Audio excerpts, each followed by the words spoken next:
Welcome to Meals in Moments, where I get to learn how to cook my guests' favourite recipe and find out why they think it's so special. Across the series, we'll be getting some great ideas from some well-known faces for simple and delicious meals that can be cooked up in no time. Today's guest started swimming for Great Britain at the age of 11 and went on to pick up Commonwealth gold, Olympic silver and broke over 200 swimming records in the process. And she's a mean juggler too. It's Sharon Davis. Now, I always assume, even now, that because you're an athlete, and always will be, that food-wise, you've always got to be healthy. Well, do you know what's really funny is when I was actually training, because I was doing 6 hours a day, I could almost eat anything. And then the first time round when I retired, I was nearly 19, and I was just used to eating like a horse, and within 6 months I looked like a horse. My backside was huge. And so I had to learn to sort of train myself back to eating sensible amounts. But I'm a real believer in moderation, you know, a glass of wine and a burger every once in a while, and as long as you have a good mixture, you know, you're fine. Yeah, let's move on from that one. Looking for a London baking and pastry school to help launch your dream career? Emmanuel degree and diploma programs in the pastry arts can prepare you for many different professional routes, including bakeries, restaurants and hotels. Though located in Emmanuel, London, our nationally accredited institution by CO allows you to maximize your learning experience in small classes, mentored by field experienced chef educators. To register for the courses, please refer to the following site and call the numbers below. Sweet Emmanuel. Online. For someone who spent most of their life underwater, there's only one thing that Sharon can cook us, a family favourite, homemade fish pie. I was brought up in the West Country, so I love fish. And I'm really lucky because my kids will sort of eat anything, really. Well, I would probably, like you say, start with the potatoes, get those peeling, get those obviously boiling, so they're going to take the longest amount of time. And then I get some milk into a pan and I'd start to poach everything. All right, well, let's go for that then as well. All right. I think lots of people won't know about you is you were brought up on a farm, weren't you? Yeah, Dad was a kind of a farmer, but almost through necessity, really, because he was in the Navy initially, and then he got invalided out, and he had some money, so he went and bought a small holding. Started out with rabbits and lost his business in the early 60s. Then he did chickens, and he was one of the first people to portion it up, and then he did mushrooms. Right. And then he kind of went into insurance and coaching me, so he's had a very varied life, actually. Whilst I prep the potatoes for mashing, Sharon makes the poaching liquid for the fish. Poaching is a great way to cook fish, and all Sharon does is heat milk to a simmer before adding butter for a rich, silky consistency. She then adds the bay leaves for their aromatic quality, their gentle bitterness drawing out the sweetness of the fish. You know when you started swimming, you were sort of, what, 5 or 6 when you started, were you good from the start? You know, did you have a natural skill at swimming, do you think? I think I was naturally a competitor. It's that old adage, isn't it? You know, a champion's born or are they made? And I think it's obviously a bit of both. But I think you have to have that natural attitude to want to win races. You can't put that into someone if they're not naturally competitive. Do you ever look back and think you missed out on your childhood a bit? A little bit. You know, the really funny thing is, I felt I missed out on silly things like watching last night television programmes, which in my day was Starsky and Hutch. You know, and you go to school and everyone was talking about it and I couldn't join in the conversation, which is really unimportant now, but at the time seemed really a big deal.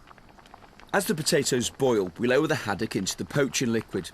This will only take 5 minutes, so be careful not to overcook the fish, as it'll start to fall apart and lose its lovely firm texture. I'm intrigued that you use frozen veg rather than fresh. Only because it's there and it's quick. And I find with youngsters that the peas and the corn is something that just about every kid likes. Nearly all of us have that in the freezer. Yeah, no, you're right. You are absolutely right. If you're buying really beautiful fish, then it's, you know, it's quite nice to have some cheap ingredients in there as well. Do you apply the same principle with your fashion sense then, Sharon Davis? That a beautiful... Is it cheap? A beautiful piece matched with High Street for that great combination. So what do you do for exercise? Do you still swim? No, busman's holiday. You know, 6 hours a day for 20 years of my life. It's... All fellas think that swimming's all about upper body strength.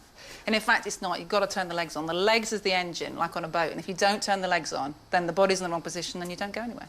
High elbows. Is it high elbows? High elbows. Yeah. Right, and close in? Yeah, and stretch at the front. Because, and again, swimmers have really long arms. This is a really good trick. Look, you want to do this? Freak. Yeah, I know. Sharon's fish pie looks like one for all the family, but for a more grown-up version, why not add brandy to some chopped tomatoes for a lovely rich flavour, reduced briefly on a high heat before stirring into the white sauce. Also, you could add some salted anchovies and melt them down for a delicious alternative. Stick in about half of that butter.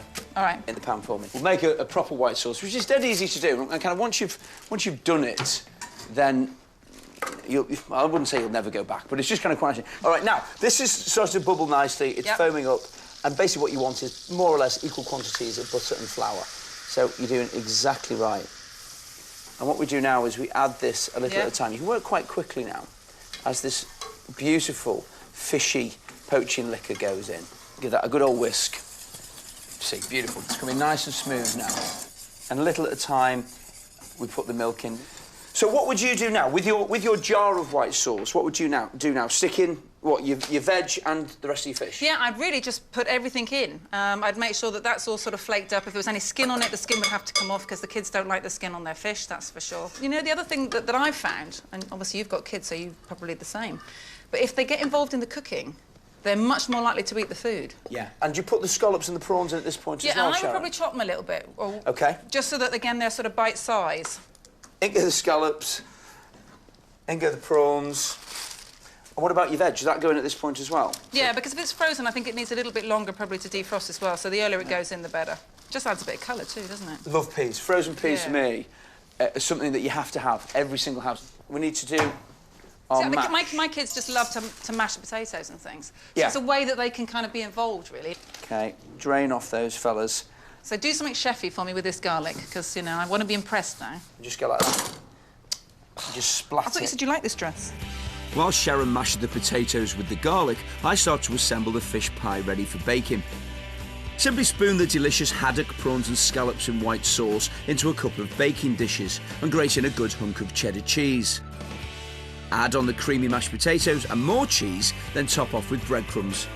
Put the dishes into a preheated oven until golden brown. Now, salad, just a bit of greenery? Yeah, a bit of greenery. I mean, you know, you could add other vegetables if you wanted to. If you wanted to do normal other vegetables, you could, but I quite like the idea of salad and then some fresh bread or something. What would you dress it with? Oh, all sorts, really. I mean, olive oil, balsamic vinegar, just if there's dressing in the fridge. I wouldn't make it from scratch, because that's not what I do. Well, this is dead easy, then. In this case, this is just right up your street. Olive oil, salt and pepper, and then one of your lemons, which, of course, you always have lying around in your fridge. A little squeeze of lemon juice over the top like that. Lovely. And you have bread with this. A big crusty wedge. Kind of crusty looking, like, you know, that's farmhouse cooking. So for Sharon's quick and easy fish pie, all you need to do is poach haddock fillets in milk and butter with bay leaves, then mix it with fresh scallops and prawns in a white sauce. Add frozen vegetables and spoon the mixture into baking dishes. Then simply layer it with cheese, mashed potatoes, more cheese and sprinkle on breadcrumbs and cook in an oven until the topping turns golden brown. Smells great. It does smell good. It is good. Nice white sauce. Happy with that? I'm very happy with that. You know what? The frozen veg is good. It's just quick and simple, isn't it? I mean, it's and it's quite colourful when you cut into it, I think. Because sometimes this sort of white food can be a bit bland. Good work. You've done well, Davis. You've done well. Oh, thank you very much, Rimmer. Another medal for you. Right, then, let's finish this off. Then we're going to have a swim, eh? OK, then. A race? Skinny dipping.